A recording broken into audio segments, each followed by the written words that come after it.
हाँ देखिए बेटा, spherical cavity of radius small r is made in a conducting sphere of radius 2r। ठीक है। ये charge small q is placed at the centre of cavity as shown in the figure. तो एक point charge q आपने conducting sphere के अंदर बनी हुई कैविटी पर रख दिया है। रेडियस देख लीजिए कैविटी की स्मॉल आ रहे हैं, उसके सेंटर पे रखा हुआ है चार्ज, और कहीं भी चार्ज नहीं है। तो आपको फील्ड इंटेंसिटी निकालनी है 4r, 0, 0। तो 4r, 0, 0 कहाँ हो जाएगा आपका? 4r, 0, 0 हो जाएगा, एक्सेस पर है तो बाहर आ जाएगा इसके।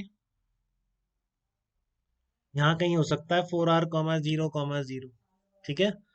तो पूरे स्फीयर में फिर वही आपको पता है कि कंडक्टिंग स्फीयर है, और यहाँ पर एक कैविटी बनी हुई है, तो अब कोई गलत नहीं कर सकता है, इतनी बार चीजें हो चुकी हैं।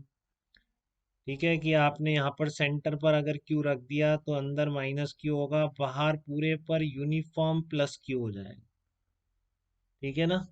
बाहर पूरे पर यूनिफॉर्म प्लस क्यू हो जाएगा। तो एक यूनिफॉर्म स्फीयर पर समझिए बेटा बात को, आपको पता भी है वैसे बहुत, कि यूनिफॉर्म चार्ज रखा हुआ है स्फीयर पर, और उसके सेंटर से कितनी डिस्टेंस पर, 4r पर नेट फील्ड लिखनी है।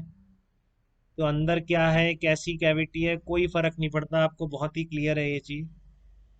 ठीक है ना। पी पॉइंट है मान लो ये 4r, 0, 0 कोऑर्डिनेट पर, तो आपको पता है कोई फर्क नहीं पड़ता है कैविटी थी कहाँ थी।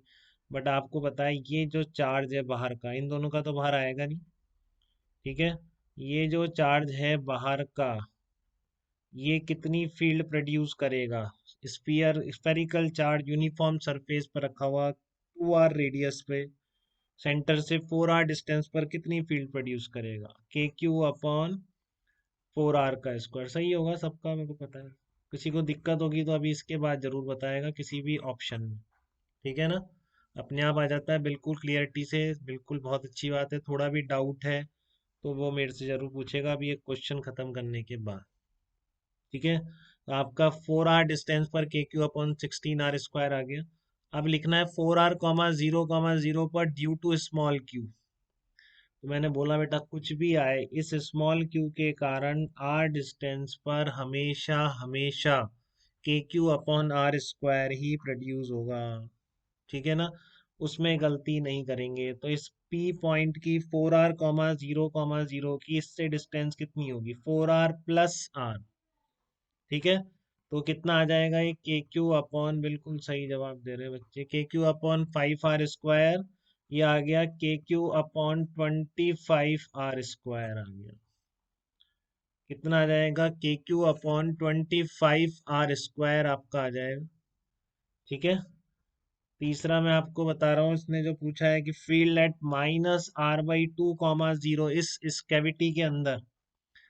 तो अगर आपको ये भी पता है तो आप बता सकते हैं बिल्कुल एकदम, क्योंकि आपका क्यू चार्ज सेंटर पे रखा हुआ है, कोई दिक्कत नहीं है आपको। ऐसी चीजें आप हैंडल ऑलरेडी कर चुके हैं कि इसका कोई इफेक्ट आएगा ही नहीं अंदर, क्योंकि यूनिफॉर्म स्फीयर पे रखा हुआ चार्ज है अंदर, तो फील्ड प्रोड्यूस करेगा नहीं।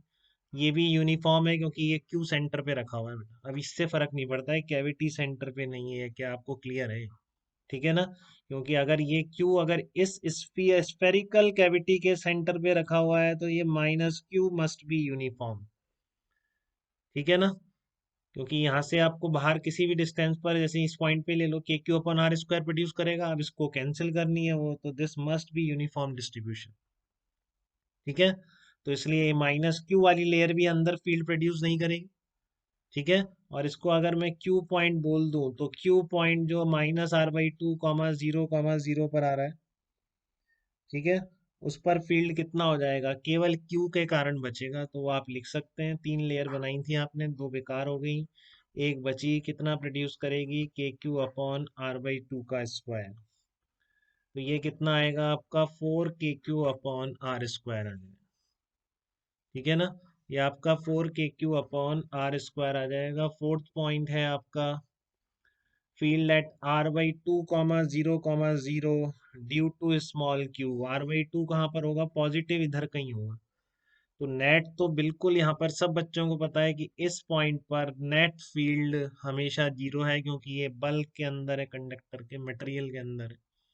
बट फिर वही बात, ये अपने से आर डिस्टेंस पर हमेशा हमेशा के क्यू अपॉन r² ही प्रोड्यूस करेगा। तो इसकी Q से डिस्टेंस हो जाएगी, ये r/2 है एक तरह से आपका R पॉइंट।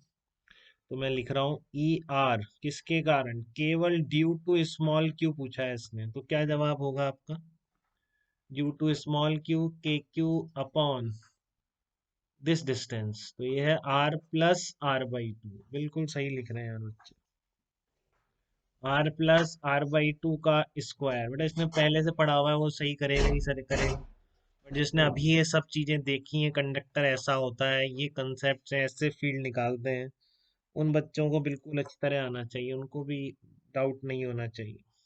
ठीक है ना।